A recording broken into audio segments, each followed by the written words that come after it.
Thomas Soto, 6h-9h sur Europe 1. Le débrief de la matinale, les temps forts de ce que vous avez entendu ce matin sur Europe 1. Plus de 7 tonnes de résine de cannabis saisies ce week-end dans plusieurs véhicules garés dans une rue trépassante du 6e arrondissement de Paris. Mais pourquoi n'y a-t-il eu aucune interpellation?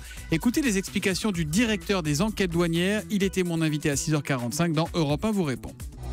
On est dans un quartier de Paris avec de la population qui pouvait se promener hier matin. On imaginait mal sur des organisations qui ont des gens armés intervenir, attendre. C'était trop risqué d'attendre. Ça aurait été trop risqué.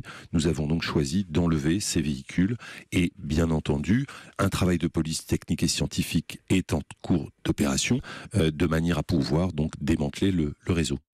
Après la légère déception rugbystique du week-end, Mourad Boudjelal, le président du Racing Club de Toulon, était ce matin l'invité de l'interview vérité. Maintenant que la défaite du 15 de France est passée, qu'on est éliminé, il faut réformer le monde du rugby, dit Mourad Boudjelal. Écoutez, c'était à 7h45. Par moment, ça me fait penser à la Corée du Nord. Il faut qu'aujourd'hui le rugby comprenne qu'il a changé, qu'on est la première puissance économique dans le monde. Et ça, c'est grâce au club du top 14, que là-dessus, on est prêt à aider la fédération encore, mais qu'il faut y mettre beaucoup de compétences. Et il faut peut-être y changer quelques hommes. L'entraîneur de votre équipe, Bernard Laporte, est candidat à la présidence de la Fédération de rugby. Est-ce que vous le soutenez dans sa démarche? Oui, je le soutiens parce que je pense que c'est un bon candidat. Je ne suis pas d'accord avec toutes ses idées, mais je vais vous dire, je pense que ça ne peut pas être pire. Donc. Voilà, il faut une grande lessive à la tête du rugby français, nous disait Mourad Boudjelal, qui sait de quoi il parle, puisqu'il est quand même patron du Racing Club de Toulon, triple champion d'Europe. C'est presque effrayant, les plateformes de musique en ligne utilisent des algorithmes pour anticiper vos goûts. C'est Axel de Tarlet qui nous racontait ça à 7h15 avec les experts d'Europe 1. On va vous proposer des choses en fonction de votre âge, en fonction de votre sexe, en fonction de votre catégorie sociale. Et ça va très loin. Aux États-Unis, on sait vous proposer de la musique en fonction de votre orientation politique. Si vous êtes à gauche, si vous êtes démocrate, on va vous proposer tel type de musique.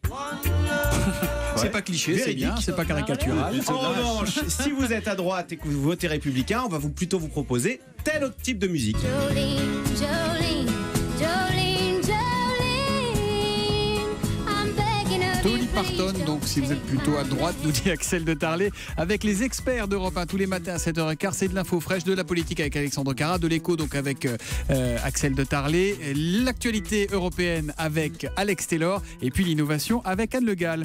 Et puis le monsieur météo de France 2 dérange. Philippe Verdier aurait été mis à l'écart par France Télévisions à cause de son livre considéré comme climato-sceptique. Eh bien ça fait réfléchir Raphaël Antoven qui en a fait sa morale de l'info à 7h25. On ne vire pas un homme parce que ses opinions sur le climat, si paranoïaques ou si peu rigoureuses soient-elles, j'en sais rien, ont le mauvais goût de déplaire à la majorité. Sinon, Thomas, c'est ce qu'on appelle la tyrannie de la majorité. On ne fait pas taire celui qui ne pense pas comme vous. Au contraire, on se bat pour qu'il ait lui aussi le droit de s'exprimer. Et la morale de l'info alors? C'est la dernière phrase de l'opium des intellectuels qui tombe bien. Raymond Aron termine son livre par « Appelons de nos voeux la venue des sceptiques s'ils doivent éteindre le fanatisme ». La morale de l'info tous les matins à 7h25 sur Europe 1 et à réécouter sur europe1.fr. Voilà donc pour le débrief.